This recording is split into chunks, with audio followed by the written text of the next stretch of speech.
This is Joaquin El Chapo Guzman.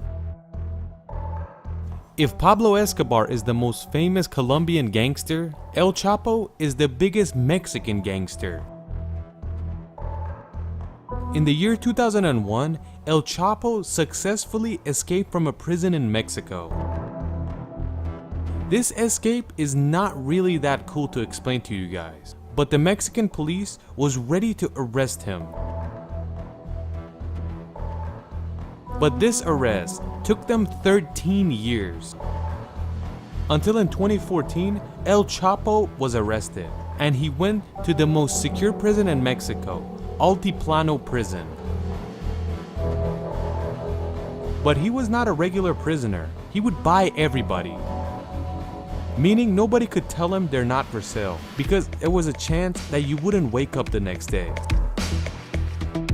Since the first day El Chapo enters this prison, he already planned out the escape.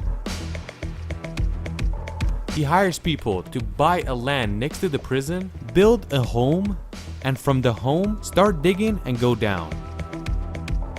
And with the help of a tunnel, get to the bottom of the prison.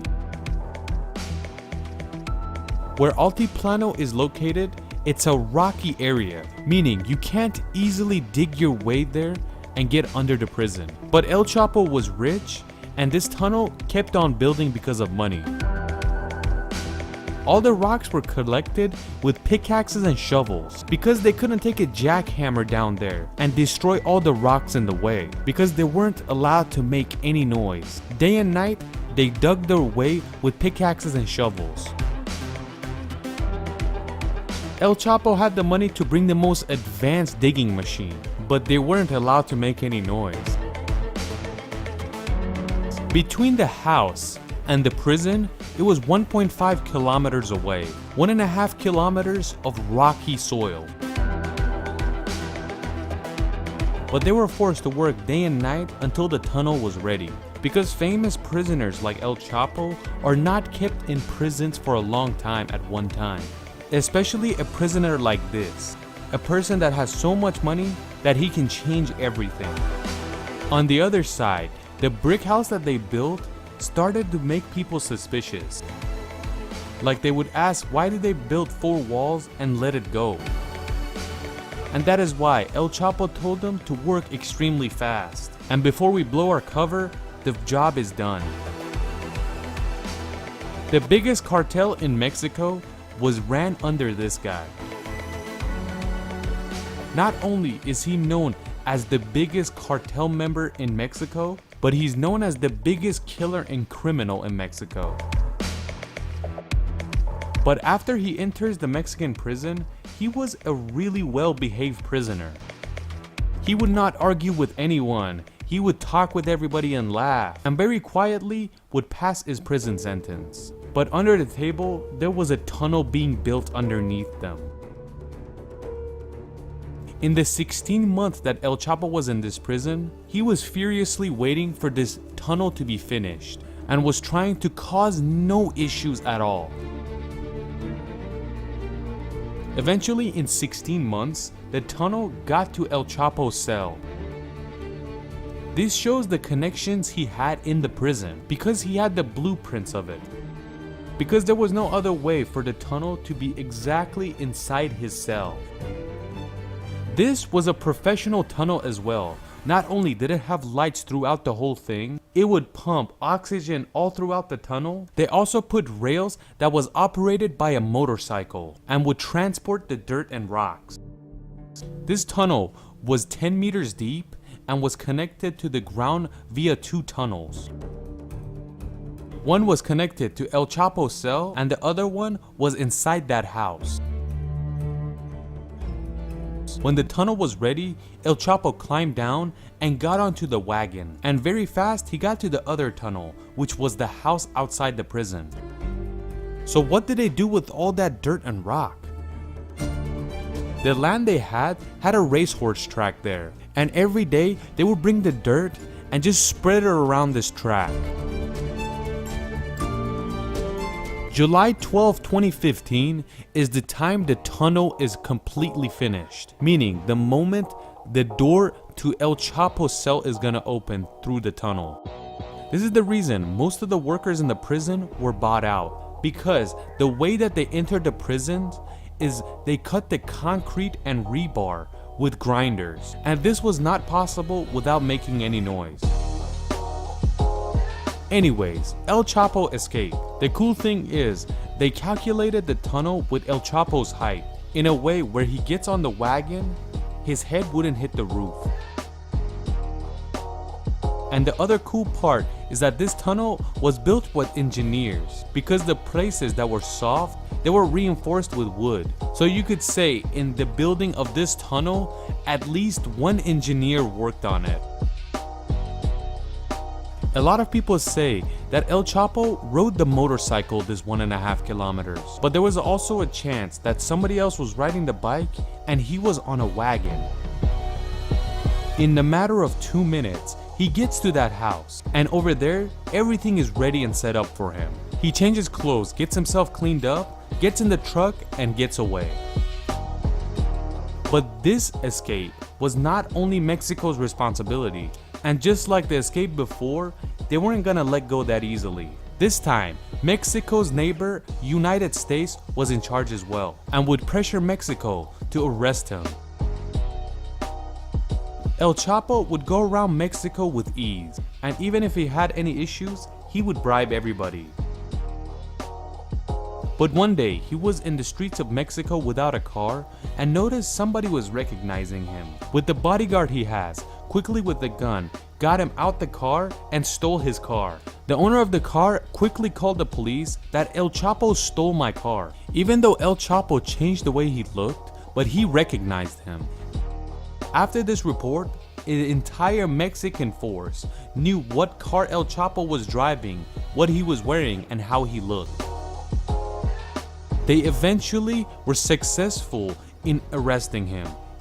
El Chapo tried his hardest to fix all this with money, but they couldn't because they had an order to arrest him. The police that arrest him are confronted with a big problem.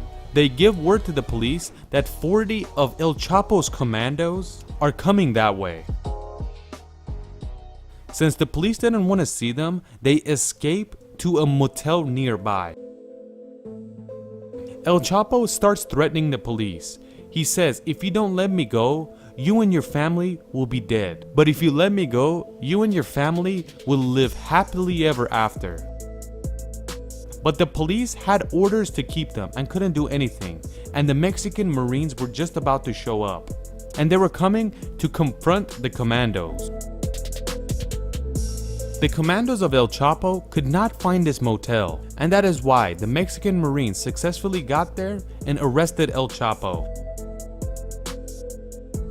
The US government told the Mexican police to not arrest him in Mexico anymore because he can easily escape. Bring him to the US, we'll take care of him. The Mexican Marines give El Chapo to the DEA, and the US takes him to the worst prison in the United States, ADX Florence in Colorado. They call this the new Alcatraz, and El Chapo has a life sentence inside there, and there is no way that he can escape from that place.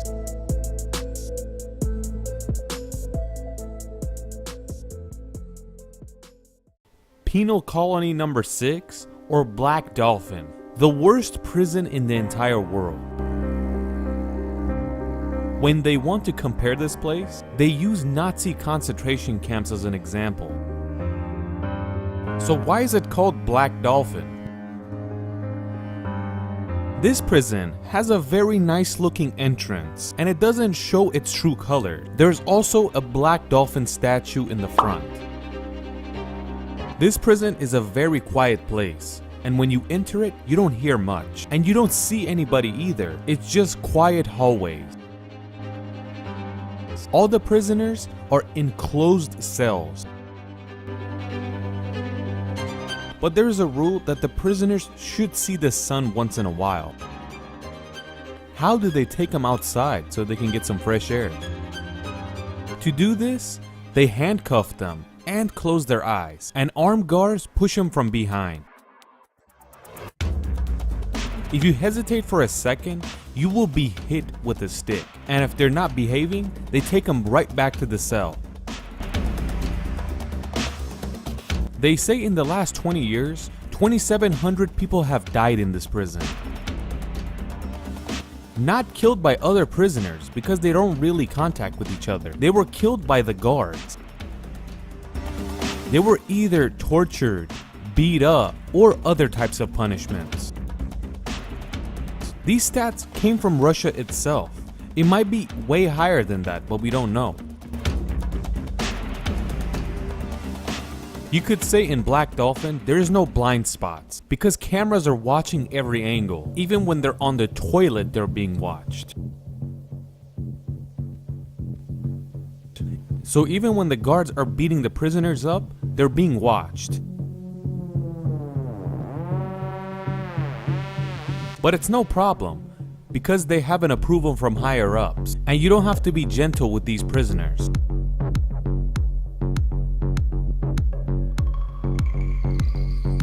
Anybody that's in this prison is spending the rest of their life here because only lifers are in this prison. And whoever enters this prison has to say goodbye to everything they have because even if they die, nobody gets the body.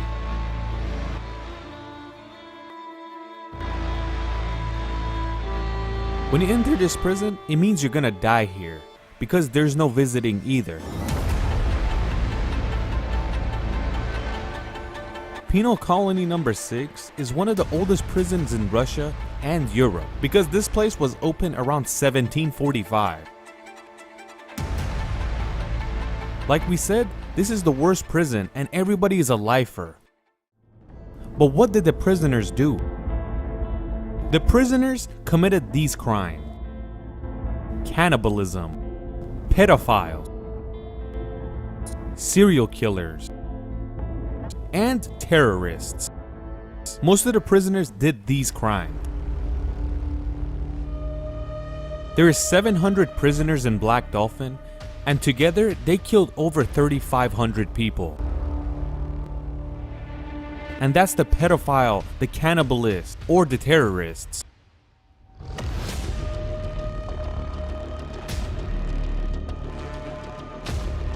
It's good to know that out of all the people, the pedophiles have it the worst because they're punished way more than the others, even more than the terrorists. One of the famous prisoners is Igor Tishenko.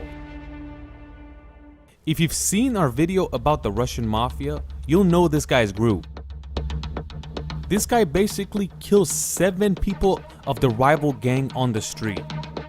And he has life in prison in Black Dolphin because he killed 7 people. There's another serial killer in here by the name of Nikolai Ostonkov that killed a lot of people, but only 5 of them have been proven. These are considered the not bad people. Like Vladimir Nikolayev is a cannibalist and he is in this prison. This guy really liked human meat and he used to make different dishes with it. He even liked to offer it to his friend, and one of the people he kills, he cuts off the thighs and give it to his friend and says it's a kangaroo thigh. The reason he used kangaroo is because his friend was Russian and didn't know what a kangaroo looks like. But his friend realizes that this is human meat and he tells the police. That's how they get him, and they realize, wow, this guy is actually a cannibalist. In this prison, there's a policeman by the name of Mikhail Popkov. This was a policeman that raped over 81 people, and he didn't let go of any of them and killed every single one. This is the amount he confessed to. If anybody wants to leave the cell, there's only one way. It's not just one door either, it's 3 layered. 2 metal doors on each side, and there's a cage in the middle, which they use to handcuff and blindfold you.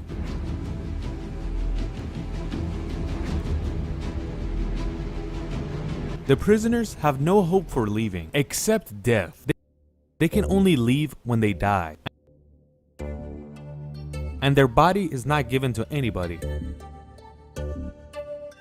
If you're a good prisoner and listen to the guard, you can make 4 phone calls a year. But you have to be well behaved. The smallest mistake gets that right taken away from you. And if they're well behaved, they can see the sunlight 30 minutes a day. And they're not gonna go outside. They go in a room. The outside part is a 4-wall room, which the roof is replaced with a fence where you can see the sky and sun. So they're not gonna go into the yard. There's 700 prisoners and they each have their own cell. So they're pretty much in a shoe. Each door has a plaque which has the information of the prisoner and what they did. And that's for the guards to know who they're gonna deal with. Is this a cannibalist or a pedophile? Is this a terrorist or a serial killer? When you're in this prison, you're all alone, and the only people you see are the guard. You're not allowed to have contact with other prisoners. They're gonna feed you through the hole as well. It's not like you go to a cafeteria and eat with your friends. Each cell is 2 square meters, and in that little area, there's a toilet and sink. There's also no window either. A lot of people in this prison have starved themselves to death, but the guards don't care about that, and when they die, they take the body and cremate it. There's a lot of bad prisons in the world, but Black Dolphin tops all of them. But a lot of people don't believe that. They say this is guaranteed the worst prison in the entire world. If you've seen our video about Guantanamo Bay, you'll see that the prisoners over there have a better time than these guys. Please let us know, are places like this necessary?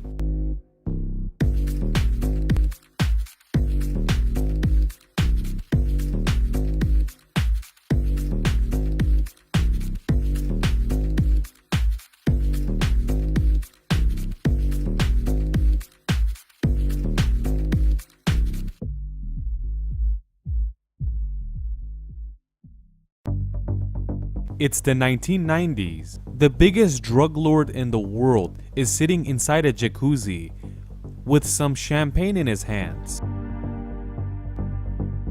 His chef is getting some food ready, so it's ready for lunchtime. The TV is showing a soccer game, which a team is playing that the drug lord is rooting for. The boss you're seeing in the jacuzzi has a hand in pretty much everything. The cocaine he's moving is either in the air, in the seas, or on the road. The operation he created is sending his cocaine everywhere. He gets out of the jacuzzi, gets dressed, and looks out the window. The view is very beautiful. He sees the nature of Colombia and he throws up an evil smile. Do you know why he smiles like this? Because this is a prison and he can't leave. Everybody knows Pablo Escobar. He's known as the king of cocaine. At that time, his net worth was around $30 billion. He was so famous back then that Hollywood company were looking for an excuse to make a movie or show about him. You could say he was a criminal from early on, but the crime that makes him a billionaire is cocaine and the unique idea he had. Because he was the first person to create an operation and send Colombian cocaine everywhere, especially the US. Since the 1970s, Pablo's goal was to take his coke and send it to the United States. And he knew he was gonna make big money if he was able to do that. 1970s music showed Pablo Escobar that this music promotes using cocaine and other drugs. He thought to himself that if he could sell his product in the US, he could start his own empire. But I'm talking about a drug empire.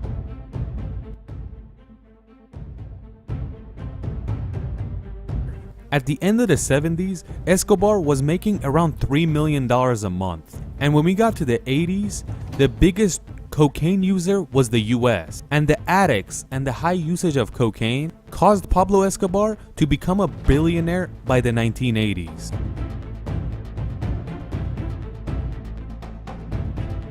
In the 80s, Pablo Escobar was making the most money. The entire country was in his hands. Every politician was on his side.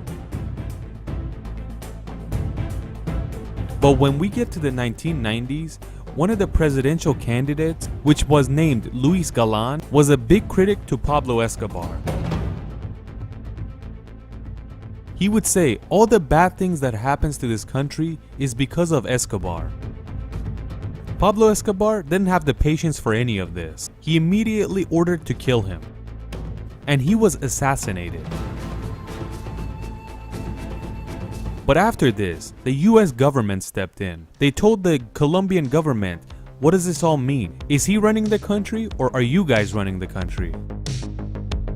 The Colombian government is forced to say something. Escobar tells him to relax, I have a solution. You guys claim that we killed this person. I'll go to prison for 5 years.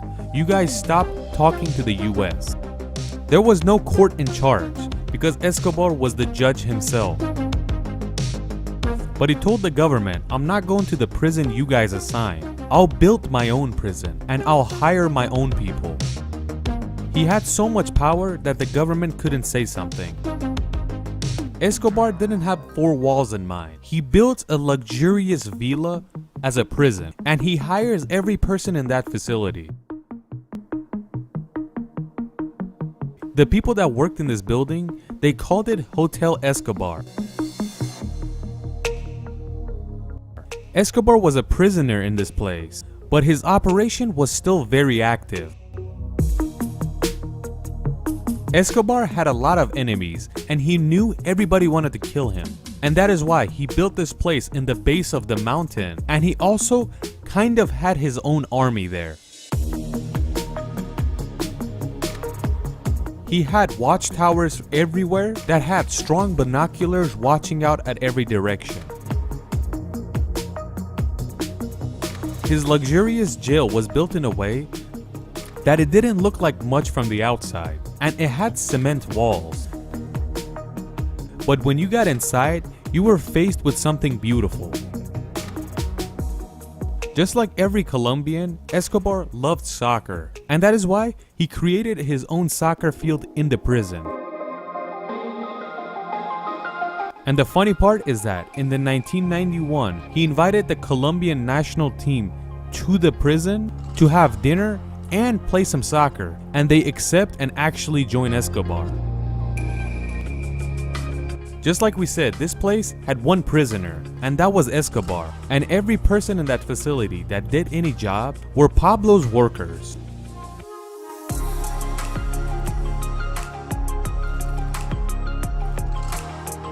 You could say it was a 5-star hotel that had servants for one person and his guests. He would even invite his wife and kids to join him in prison. A lot of Colombian models would go in this prison to meet Pablo. But it seems like Escobar wasn't a fan of all that, and he claimed to be proud that he never cheated on his wife. But Pablo wasn't really a fan of playing too much. He was still thinking about expanding his cartel and basically make his drug empire even bigger. He was working around the clock in prison as well. Day and night, he was talking to his associates to see who got killed and who needs to be killed. The people that would get on his way, like the other cartels, had to be eliminated.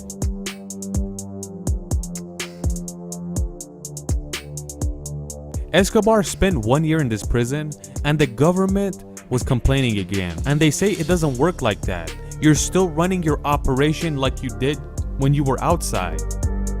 You have to go to a real prison. And Escobar declined the offer and said no. In 1992, the Colombian government decided to take their army and surround his prison. But the spies knew that was happening and they warned Escobar to bounce. Escobar's army stand in front of the Colombian army, but they can't do anything. One of them gets shot and they all surrender. Escobar was on the run for 16 months and he lived all around Colombia. At this moment, not only is the Colombian army, but the CIA and the DEA is looking for him all around Colombia. Escobar knew if they catch him, they're gonna take him to American prisons and he's gonna spend life in prison. That is why, when they had him surrounded in 1993, he attacked the police so he could die, because he didn't want to get caught and go to American prisons.